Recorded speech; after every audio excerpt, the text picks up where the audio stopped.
ये स्टोरी जयपुर के एक पोर्स सोसाइटी अपार्टमेंट की है। 7 जनवरी 2020 दोपहर का वक्त। घंटी की आवाज सुनकर जब श्वेता दरवाजे को खोलती है तो अपने सामने खड़े इंसान को वो अच्छे से पहचानती थी। उसे अंदर बैठने को कहती है और उसके लिए अंदर चाय बनाने के लिए चली जाती है। लेकिन श्वेता ये कहाँ जानती थी कि जिस इंसान के लिए वो चाय बनाने गई है वो इंसान के भेष में वो शैतान है जो आज उसकी जान लेने के इरादे से उसके पास आया है। श्वेता जब अंदर काम कर रही थी तो वो इंसान अदरक पीसने वाली मूसली से श्वेता के सिर पर एक जोरदार हमला करता है। ये हमला इतना अचानक था कि श्वेता को अपने आप को संभालने का बिल्कुल भी मौका ही नहीं मिला। श्वेता दर्द से चिल्ला रही थी लेकिन उसकी आवाज सुनने वाला वहां कोई नहीं था, उसके 21 महीने बेटे श्रेम के अलावा। वो इंसान श्वेता के सिर और जबड़े पर बार बार हमला करता है। गंभीर चोटें और बहुत ज्यादा खून निकल जाने की वजह से श्वेता की वहीं पर मौत हो जाती है। वो मुस्कान बची है, ना माँ बची है, ना मासूम बचा है। इस डबल यूनिक टावर सोसाइटी में रहने वाली श्वेता तिवारी नाम की महिला का शव उन्हीं के फ्लैट से बरामद हुआ था। ना लूट, ना श्वेता के साथ बदसलूकी। जब काम वाली घर पे आती है तो सब तरफ खून और श्वेता को मरा देखकर वो जोर जोर से चिल्लाने लगती है और आसपास के पड़ोसियों को जाकर ये सारी खबर बताती है। थोड़ी ही देर में पुलिस भी क्राइम सीन्स पे पहुंच जाती है। श्वेता तिवारी का हस्बैंड रोहित तिवारी जो आईओसी का कर्मचारी होता है वो अपने काम पे होता है। पड़ोसियों के द्वारा उसे भी कॉल करके ये सारी बात बता दी जाती है। रोहित भी तुरंत भागा भागा अपने घर पहुंचता है और अपनी पत्नी को मरा देखकर और अपने बेटे को ना पाकर वो पूरा शॉक्ड हो जाता है। वो अपने आप को संभाल नहीं पा रहा था, मानो उसके जीवन में अब कुछ बचा ही ना हो। पुलिस भी अपने काम पे लग गई थी। पुलिस देखती है कि सब सामान अपने जगह सुरक्षित है। ये मर्डर लूटपाट का तो नहीं लग रहा। वहीं श्रेम के खिलौने और बेडशीट पर खून के निशान थे।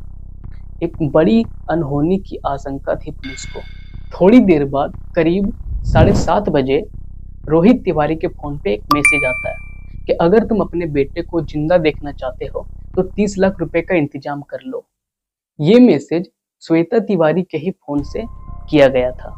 रोहित तुरंत ये मैसेज जाकर पुलिस को बताता है। श्रेयम को किडनैप कर लिया गया था। अब पुलिस के सामने एक बड़ा चैलेंज था कि कैसे भी वो किडनैपर के पास से श्रेयम को सुरक्षित लेकर आए। पुलिस रोहित तिवारी के सभी रिलेटिव्स और पड़ोसियों से पूछताछ करती है। पूरे पोर्स एरिया में पुलिस फैल गई थी। बड़ी ही हैरानी की बात है, इतनी बड़ी अपार्टमेंट होने के बाद भी मात्र कुछ ही जगह कैमरे लगे हुए थे और उसमें से कुछ ही कैमरे काम करते थे। तभी दूसरी दिन 8 जनवरी को पुलिस जब अपार्टमेंट के पीछे वाले जंगल में छानबीन कर रही होती है तभी उन्हें झाड़ियों में एक चादर में लपटे हुए श्रेम की डेड बॉडी मिलती है। रोहित जब अपने बेटे को देखता है तो वो अपने आप को बिल्कुल भी नहीं संभाल पा रहा था। वो बैठकर रोने लगता है। श्रेयम शादी के 7 साल बाद बड़े ही मन्नतों से पैदा हुआ था। श्रेयम के आने से मानो उनके जीवन में एक नई खुशी मिल गई हो, उनको एक नई जिंदगी मिल गई हो। श्वेता, श्वेता, श्वेता, बोलो। लेकिन हैरान करने वाली बात यह है कि किडनैपर का मैसेज अभी भी आ रहा था। शायद किडनैपर्स को पता नहीं था कि पुलिस को श्रेम की डेड बॉडी मिल गई है। ये केस पुलिस जितना सोल्व करना चाहती थी उतना ही उलझती जा रही थी। ऐसे केस में पहला शक हस्बैंड पे ही जाता है। जब रोहित तिवारी से पुलिस पूछताछ करती है तो वो कहता है कि मैं पूरे दिन अपने ऑफिस पे ही था। रोहित तिवारी के फोन का लोकेशन जब पुलिस चेक करती है तो वो भी पूरे दिन ऑफिस पे ही बता रहा था। लेकिन पुलिस का शक अभी भी रोहित पर था। ऐसा क्यों, इसके बारे में हम लोग आगे बात करेंगे। पुलिस को एक बड़ा सबूत हाथ लगता है। रोहित के पड़ोसी ने अपना एक पर्सनल सीसीटीवी कैमरा अपने दरवाजे के सामने लगाया हुआ था जो रोहित के दरवाजे को भी एंगल किए हुए था। पुलिस उस पड़ोसी से कांटेक्ट करती है और ये सारी घटना बताती है। लेकिन वे लोग बाहर घूमने के लिए गए हुए थे। लेकिन एक अच्छे जिम्मेदार नागरिक होने के नाते वे लोग पुलिस को अपने घर में जाने की अनुमति दे देते हैं। पुलिस जब 7 तारीख के वीडियो को देखती है तो उसमें दिखता है कि एक आदमी अपने फेस को कवर करके श्रेयम को एक चादर में लपेटकर कहीं ले जा रहा था। ये तो कंफर्म हो गया था कि ये जो भी बंदा है यही क्रिमिनल है। श्रेयम का जब पोस्टमार्टम होता है तो उसमें क्लियर हो जाता है कि श्रेयम का डेथ टाइमिंग और उसकी माँ श्वेता का डेथ टाइमिंग बिल्कुल सेम था। इसका मतलब ये केस किडनैपिंग का नहीं बल्कि डबल मर्डर केस था। पुलिस जब क्रिमिनल का फोन लोकेशन ट्रैक करती है तो लोकेशन सांगानेर का बताता है।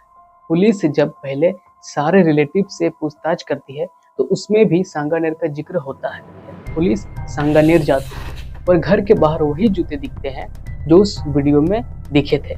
इसका मतलब जो कोई भी इंसान इस घर के अंदर है वही क्रिमिनल है। पुलिस घर से रोहित तिवारी के फ्रेंड हरी सिंह का साला सौरभ को पकड़ती है। रोहित भी सौरभ को दोषी ठहराकर पुलिस को उस पर कार्यवाही करने को कहता है। अपने ऊपर सारा इल्जाम आता देख सौरभ एक ऐसे रहस्य से पर्दा उठाता है जिसे सुनकर सारे पुलिस दंग रह जाते हैं। ये सारे कांड के पीछे का मास्टरमाइंड श्वेता तिवारी का ही हस्बैंड रोहित तिवारी था।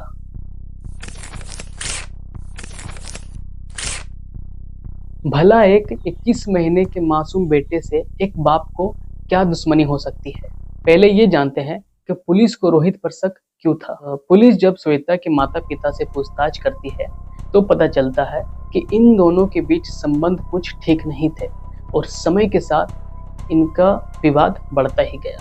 यहाँ तक कि मर्डर के 2 दिन पहले 5 जनवरी को इन दोनों के बीच बहुत लड़ाई झगड़ा हुआ था, जिसकी शिकायत श्वेता ने अपने नैहर वालों से और आसपास के पड़ोसियों से की थी।